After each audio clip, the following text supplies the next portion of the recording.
L'art de mettre la charrue avant les bœufs est-il enseigné dans les écoles et universités camerounaises? C'est le titre d'un post de Arlette Framboise Doumbé Ding sur sa page Facebook. Retrouvez-nous dans un instant pour la suite. Vous pouvez cliquer sur le pouce bleu et activer la cloche de notification pour ne manquer aucune de nos futures publications.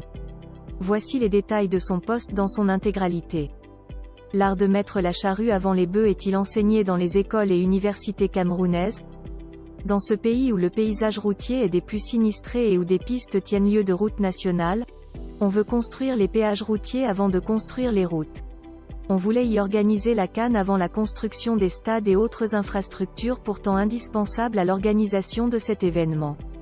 On y envoie 100 soldats et du matériel de guerre pour vous mettre en résidence surveillée pendant 75 jours en totale violation de vos droits.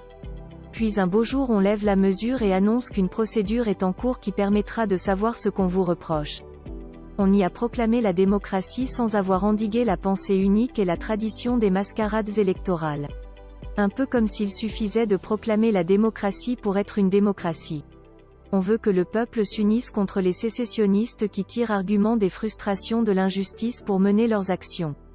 Mais on laisse prospérer les discours de haine tribale et entretient le tribalisme d'État qui génère les mêmes frustrations de l'injustice. Un peu comme si le tribalisme pouvait unir un peuple.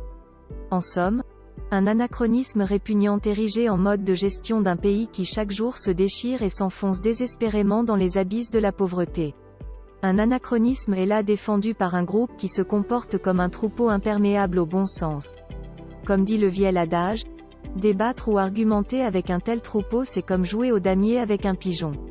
Il renverse tous les pions et chie sur le tableau avant de conclure enthousiaste, et non moins naïvement, que c'est lui le vainqueur. Au mépris bien sûr de la logique du jeu. J'ai parlé de logique du jeu?